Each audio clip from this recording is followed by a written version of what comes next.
Hello, c'est HR, votre chroniqueur. Alors aujourd'hui, nous sommes samedi.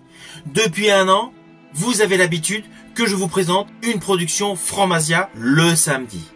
Cela peut être un film, un téléfilm ou une série. Aujourd'hui, je vais vous parler de la saison 2 de la série Hellbound. Série 100% coréenne. Avant d'aller plus loin, n'oubliez pas, si vous n'êtes pas abonné, pensez à le faire. Et surtout, pensez à me mettre dans les commentaires ce que vous avez pensé de la première saison et naturellement de cette seconde saison. Let's go! Alors tout d'abord, n'oublions pas que la première saison était sortie en 2021 sur Netflix. Oui, nous sommes en 2024. Cela fait donc 3 ans que nous attendions la suite. Avant de parler de cette suite, voici un petit récap pour se remettre dans l'ambiance. Alors la saison 1 suit l'histoire de personnes qui reçoivent des prophéties annonçant leur mort imminente et leur condamnation à l'enfer. Des créatures mystérieuses apparaissent pour exécuter ces prophéties et une secte appelée la Nouvelle Vérité se forme autour de ces événements, prétendant que ces créatures sont des messagers de Dieu.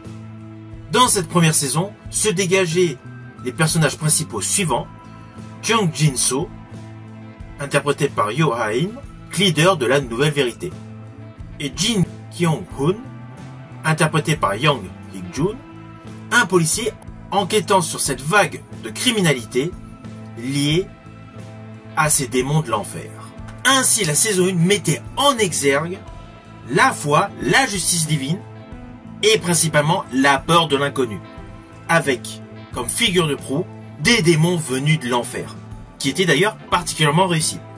À la différence, c'est que dans cette première saison, ils étaient principalement présentés pour des séquences nocturnes, ce qui est radicalement différent dans cette saison 2. Alors oui, il y a des moments nocturnes, mais la qualité des effets visuels a augmenté, s'est améliorée. De ce fait, vous allez découvrir ces démons et également en plein jour. Dans le nouveau monde. Alors on va pas se mentir, je fais partie de ceux qui avaient apprécié la première saison de Hellbound. Et honnêtement, je ne comprends pas pourquoi il n'y a pas eu de buzz pour l'annonce de cette seconde saison. Cette série, la première saison, était excellente. Donc en fait, je ne comprends pas le pourquoi la sortie sur Netflix de cette saison 2 est passée quasi inaperçue. Mais bon, je vais vous développer ma review. Laissez-moi voir Park Jong-ja. Alors comme je vous ai dit en préambule, la série donc était sortie sur Netflix en 2021 et là, nous la découvrons en 2024. En fait, cette série a connu des déboires au moment de la réalisation, au moment de la conception. C'est pour ça qu'il y a des personnages qui ont été changés. Ainsi, Jung Jin-soo, l'acteur, a été remplacé. Alors je vous rassure, ce n'est pas pour une raison scénaristique de cette série, c'est que tout simplement, il a des soucis perso. C'est pour ça que cet acteur a été remplacé. Mais bon, au final, cela passe aisément, on fait pas trop gaffe. Sauf si vous êtes comme moi, très attaché donc à chaque plan séquence et à tout ce qu'on peut voir dans une série ou dans un film. Mais scénaristiquement, cela passe complètement. Et je rajouterai que le côté scénaristique qui arrange le fait que ça ne choque pas que l'acteur ait été changé, c'est que tout simplement le début de cette série nous présente sa résurrection. Donc forcément, cela peut justifier qu'il n'a pas forcément la même apparence. Après cette intro, nous basculons complètement vers les pointes de flèche.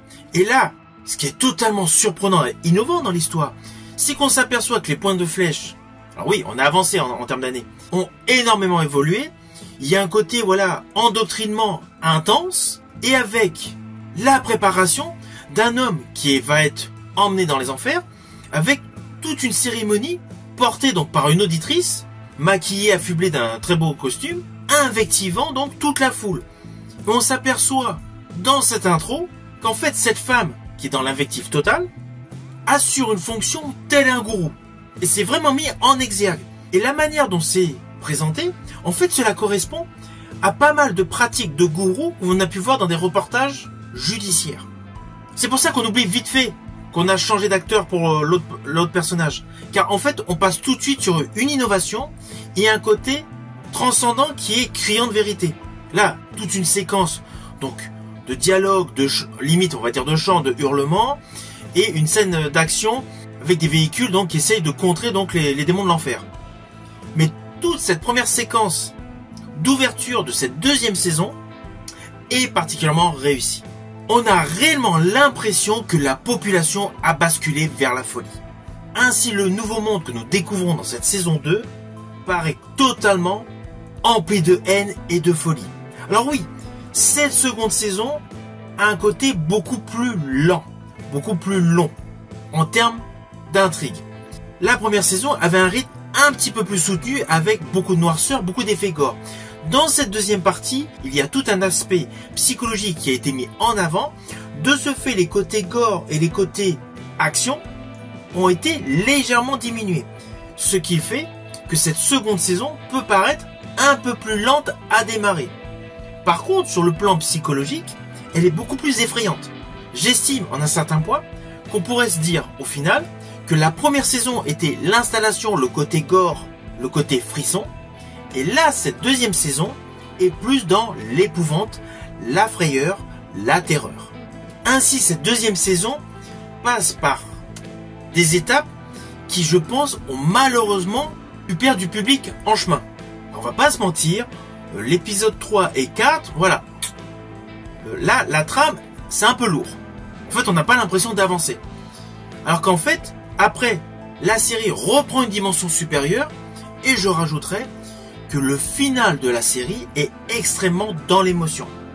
Il y a d'ailleurs un long moment qui est tout en douceur, tout en finesse, avec une musique nostalgique. Ainsi, à la vue des 20 dernières minutes, on réalise que cette série, en fait, a gagné en maturité.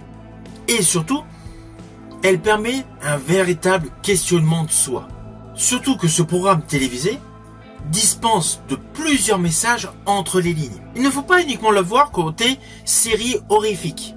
Sous couvert de cet état, il y a beaucoup de choses appuyées sur le fanatisme, la religion, les manipulations, tant politiques que religieuses, le contrôle des images, et surtout jusqu'où on est capable d'aller, quelle que soit la situation.